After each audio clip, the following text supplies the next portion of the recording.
ठीक है जी। We are now going to discuss article 15 of constitution of India. Article 15 prohibit करता है स्टेट को यानी गवर्नमेंट को किस चीज से, डिस्क्रिमिनेट करने से। Discrimination only on the basis of caste, sex, religion, race, place of birth. अब दो वर्ड्स बड़े इंपॉर्टेंट यहाँ आ गए, दो क्रूशियल वर्ड्स हैं, एक तो डिस्क्रिमिनेशन, ठीक है, और एक only.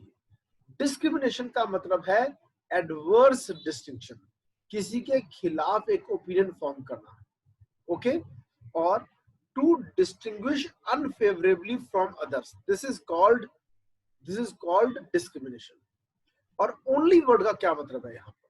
The use of the word only connotes that discrimination on other grounds is not prohibited। और ग्राउंड्स पे डिस्क्रिमिनेशन हो सकती है पर सिर्फ इन पर नहीं होगी। इनको क्लब किसी और के साथ कर देंगे तब भी हो जाएगा। अब मैं एग्जांपल देता हूँ, ठीक है, जैसे कि पंजाब के अंदर पीसीएस का पेपर होता है, पंजाब सिविल सर्विसेज, क्लियर, तो उसके अंदर वो अपने रेजिडेंट्स को फेवर करते हैं। कैसे? अगर कोई एससी कैटेगरी का है और हरियाणा से है, उसको पंजाब वाले जनरल ट्रीट करते हैं। ऐसे ही हरियाणा वाले अपने HCS exam, Haryana civil service exam में पंजाब के एससी को जनरल ट्रीट करते हैं, यानी सिर्फ अपने रेजिडेंट्स को फेवर कर रहे हैं, यानी discrimination on the basis of residence कर रहे हैं। यहां रेजिडेंट वर्ड नहीं है, पॉइंट समझ में आया? और दूसरा आर्टिकल 16 जो कहता है कि इक्वालिटी होनी चाहिए किस चीज में? पब्लिक अपॉइंटमेंट्स में, ठीक है। वहां पर भी उन्होंने एक एक्सेप्शन दी हुई है कि स्टेट चाहे तो, सरकार चाहे तो रेजिडेंस के बेसिस पर स्पेशल क्वालिफिकेशंस प्रिस्क्राइब कर सकती है, क्लियर। अब ये था आर्टिकल 15 क्लॉज 1 जिसमें दो वर्ड्स बड़े इंपॉर्टेंट थे, एक तो डिस्क्रिमिनेशन और एक वर्ड ओनली। फिर आता है आर्टिकल 15 का सेकंड प्रोविजन जो कहता है कि नो सिटीजन, अगर कोई भारत का नागरिक है, यानी 15 clause 2 is available only to citizens, ठीक है जी। No citizen shall be subjected to any disability, liability, restriction और कंडीशन। किस चीज में? On the ground of what? पहले ये देखो, access to shop, public restaurant, hotels, places of public entertainment, और use of well, tank, bathing ghats, road और place of public resort maintained wholly और partly by state funds on the grounds of caste, sex, religion, race, place of birth. यानी कि public place में entry, तो इसके जो हम चुनिंदा कुछ वर्ड्स निकालेंगे वो कुछ इस प्रकार के होंगे कि जो पब्लिक प्लेस है उसमें एंट्री को लेकर कभी किसी सिटीजन को रेस्ट्रिक्ट नहीं किया जा सकता on the grounds of caste, sex, religion, race और प्लेस ऑफ बर्थ। समझ में आया? अब ये बहुत बड़ा पंगा पड़ गया 15 क्लॉज 2 की वजह से, और वो पंगा अगर आपको याद हो न्यूज में भी बहुत रहा था, और वो क्या था? Sabarimala temple issue. क्या था Sabarimala? SABARIMALA, Sabarimala temple. Sabarimala temple जो था ये केरला में था, और यहाँ पर हरगिज भी वुमेन की एंट्री नहीं अलाउड थी। महाराष्ट्र में भी एक मंदिर था, शिव मंदिर, उसमें भी वुमेन को जल चढ़ाना अलाउड नहीं था, ठीक है, शिवलिंग पर। तो भारत में बहुत सी जगह वुमेन की एंट्री रेस्ट्रिक्टेड है। तो ये क्या हो गया? ये हो गया discrimination in entry on the ground of this, sex के ग्राउंड पर एंट्री यानी एक्सेस के ऊपर क्या हो गया? रेस्ट्रिक्शन। तो क्या हो गया? ये सेकंड प्रोविजन ऑफ आर्टिकल 15 की वॉयलेशन हो गई है, क्लियर। इस पर सुप्रीम कोर्ट में ये मामला गया, और सुप्रीम कोर्ट ने कहा आज के बाद कोई वुमेन को रेस्ट्रिक्ट नहीं करेगा इस टेंपल में जाने से। इस पर बहुत ह्यू एंड क्राई हुआ, ठीक है, क्योंकि हिंदूज ऑफ दैट एरिया ने सुप्रीम कोर्ट जजमेंट को क्रिटिसाइज किया, ठीक है। गवर्नमेंट भी वोट बैंक के चक्कर में, ठीक है, और पब्लिक सेंटिमेंट के चक्कर में ऑर्डिनेंस तक पास करने की बात करती है कि वुमेन की एंट्री को रेस्ट्रिक्ट किया जाए, ये right to fundamental right of religion होना चाहिए। लेकिन आज भी पोजीशन ये है वुमेन कैन एंटर, ओके। और आगे चलते हैं, जहां पर भी रिजॉर्ट होली और पार्टली स्टेट फंड्स या जनरल पब्लिक को जो डेडिकेटेड है वहां कोई भी जा सकता है, ओके। और ये प्रोविजन जो है ये प्रोहिबिट करता है दोनों को, स्टेट को भी प्राइवेट इंडिविजुअल्स को। मैंने बताया था all fundamental rights are available only against state, but there are 4 fundamental rights which are available only against private individuals also। वो कौन से फंडामेंटल राइट्स हैं जो कि अवेलेबल अगेंस्ट प्राइवेट इंडिविजुअल्स होते हैं? वो 4 है। कौन से? 15 क्लॉज 2, 17, 23, 24। तो यहां से पता चलता है 15 क्लॉज 2 प्राइवेट इंडिविजुअल्स के खिलाफ भी अवेलेबल। अब इसकी 4 एक्सेप्शंस हैं। आर्टिकल 15 की 4 एक्सेप्शंस हैं जहां पर डिस्क्रिमिनेशन जो है वो अलाउड है। वो किस प्रकार की डिस्क्रिमिनेशन है? वो प्रोटेक्टिव डिस्क्रिमिनेशन है। जैसे वुमेन, जिसको हम वीकर सेक्शन ऑफ सोसाइटी में गिनते हैं, और चिल्ड्रन, स्टेट को परमिट किया जाता है कि स्पेशल प्रोविजंस वो बना सकते हैं। किस चीज के लिए? वुमेन के लिए। जैसे reservation of seats for women, पंचायतों में वुमेन के लिए सीटें 1/3 रिजर्व्ड है। लोकल बॉडीज, म्युनिसिपल कॉर्पोरेशन में भी और पंचायतों में भी। फिर वुमेन के लिए फ्री एजुकेशन, ठीक है, जैसे कि जो प्राइवेट कैंडिडेट्स होती हैं वुमेन यूनिवर्सिटीज में, उनसे बहुत ही कम फीस ली जाती है गर्ल्स से, ठीक है जी। फिर स्टेट राजस्थान सरकार ने गर्ल्स स्टूडेंट्स को एक स्कूटी दी थी, समझ में आया? यानी स्कूटर्स तक फ्री बांटे गए थे। आगे, पहली तो ये एक्सेप्शन हो गई वुमेन और चिल्ड्रन। दूसरी आ गई बैकवर्ड क्लासेस। बैकवर्ड क्लासेस क्योंकि जो सोशली और educationally backward classes of citizens है, ठीक है, या फिर जो एससी या एसटी हैं, उनकी अपलिफ्टमेंट के लिए, ठीक है, उनकी एडवांसमेंट के लिए भी स्पेशल प्रोविजंस हो सकते हैं। Example, reservation of seats, fee concessions, ठीक है। फी, आपको पता होगा ज्यादातर पब्लिक एजुकेशनल इंस्टीट्यूशन, सरकारी स्कूल कॉलेज में एससी एसटी के बच्चों की बीसी की फीस या तो माफ होती है या बहुत कम होती है। और आगे चलते हैं। फिर सरकार चाहे तो ऐसे स्पेशल प्रोविजंस बना सकती है एडवांसमेंट करने के लिए। किनकी?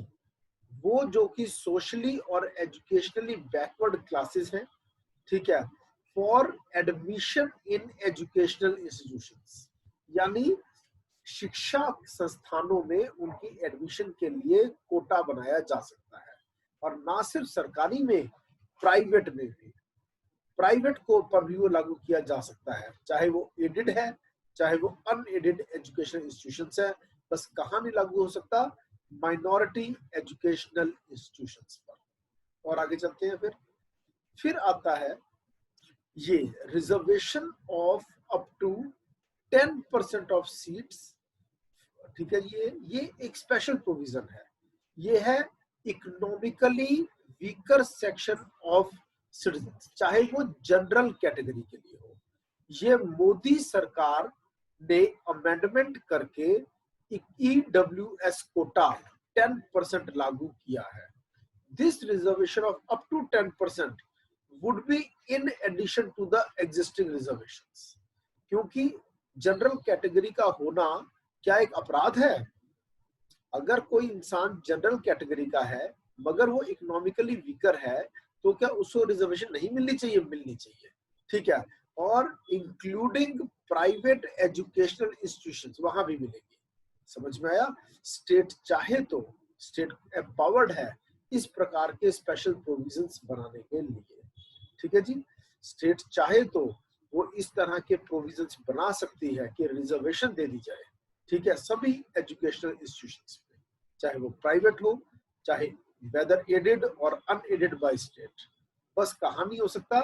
माइनॉरिटी एजुकेशनल इंस्टीट्यूशंस में।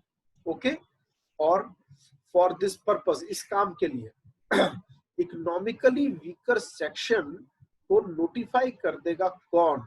सरकार ही बताई ये इकोनॉमिकली वीकर सेक्शन, और टाइम टू टाइम इसका क्राइटेरिया, इसका बेसिस कि कितनी फैमिली इनकम से कम होगी तो उसको हम ईडब्ल्यूएस मानेंगे, ये सरकार बताएगी।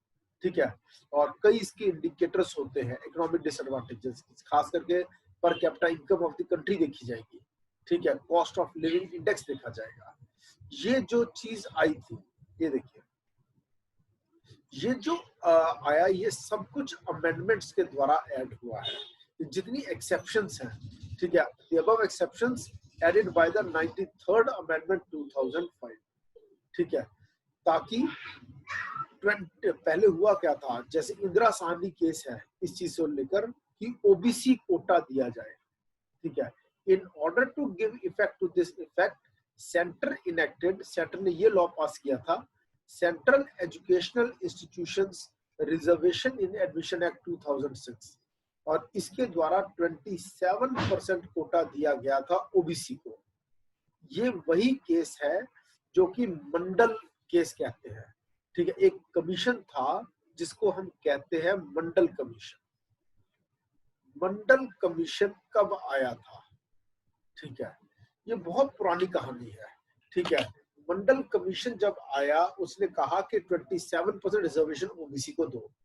फिर जब एक माइनॉरिटी सरकार बनी विश्वनाथ प्रताप सिंह, वीपी सिंह की, उन्होंने इसको इम्प्लीमेंट करने की कोशिश की, मगर फिर ह्यू एंड क्राई क्रिएट हो गया कि खास करके मेडिकल के जो स्टूडेंट्स थे उन्होंने इसके खिलाफ आवाज उठाई। इनको बैकिंग कर रही थी उस वक्त की पार्टी, कांग्रेस पार्टी, और जिसकी वजह से सभी एजुकेशन इंस्टीट्यूशंस में धक्का जाम हो गया और सभी स्कूल, कॉलेज, यूनिवर्सिटीज बंद हो गए, जिसकी वजह से बुरी तरह से एजुकेशन इंस्टीट्यूशंस का चक्का जाम हुआ, बच्चे घर बैठ गए, सरकार टूट गई। फिर से इलेक्शंस हुए और फिर कांग्रेस की सरकार बनी थी इसी पॉइंट के ऊपर। पर बाद में जब कांग्रेस सरकार पावर में आई, तब उन्होंने वोट बैंक को देखते हुए 27% रिजर्वेशन टू ओबीसी दे दी in all central higher educational institutions including IITs and IIMs also. ठीक है, सुप्रीम कोर्ट ने इसको अपहेल्ड किया और कहा ये बिल्कुल सही किया गया है। ठीक है जी, the amendment act and the OBC quota दोनों को सही ठहराया, मगर कोर्ट ने ये भी डायरेक्शन दी कि क्रीमी लेयर को इससे बाहर रखा जाए और उसके लिए सरकार पॉलिसी बनाए, पर आज तक ऐसी कोई पॉलिसी सरकार बना नहीं पाई due to political reasons, due to vote bank की राजनीति है ये। ठीक है जी, फिर इन लोगों के बच्चों को हमने क्रीमी लेयर में गिना है। कौन आएगा क्रीमी लेयर में? हालांकि अभी तक ये इम्प्लीमेंट नहीं हुआ है, ठीक है, मगर कि ये एक पॉलिसी है जो अभी आनी है। Children of the following different categories of people belong to creamy layer and this will not get the quota, पर ये इम्प्लीमेंट नहीं हुआ। ये इम्प्लीमेंट नहीं हुआ, बता देता हूँ क्या क्या है। जैसे कि जो एक बार भी प्रेसिडेंट बन गया, वाइस प्रेसिडेंट बन गया, जज of supreme court, high court बन गया, चेयरमैन या मेंबर ऑफ यूपीएससी या स्टेट पब्लिक कमीशन बन गया, चीफ इलेक्शन कमिश्नर बन गया या कैग बन गया, उनके बच्चों को ये कॉन्स्टिट्यूशनल, ये सब जो है ये कॉन्स्टिट्यूशनल पोस्ट्स हैं, तो इनके बच्चों को, जो देश पर जिन्होंने राज कर लिया, उनके बच्चों को रिजर्वेशन नहीं मिलनी चाहिए। फिर group A class 1 and group B class 2 officers of all India services, central civil services, state civil services, employees holding equivalent posts in PSUs, banks, insurance companies और यूनिवर्सिटीज, उनके बच्चों को भी ये फायदे नहीं मिलने चाहिए, क्लास 1 एंड क्लास 2। क्लियर? चाहे फिर प्राइवेट एम्प्लॉयमेंट क्यों ना हो। फिर जिसको आर्मी में कर्नल का रैंक मिल गया, ठीक है, या उससे ऊपर का रैंक मिला है, या फिर उसके बराबर रैंक मिला नेवी या एयरफोर्स का या पैरामिलिट्री फोर्सेस का, बीएसएफ, ठीक है, तो उनको भी ये फायदा आर्मी वालों को नहीं मिलना चाहिए। फिर जो एक बार डॉक्टर बन गया, लॉयर बन गया, इंजीनियर बन गया, आर्टिस्ट बन गया, ऑथर बन गया, कंसल्टेंट बन गया, ठीक है, उसके बच्चों को भी ये एडवांटेज नहीं मिलना चाहिए, यानी प्रोफेशनल्स। फिर persons engaged in trade, business, industry, उनके बच्चों को भी ये फायदा नहीं मिलना चाहिए, ठीक है जी। और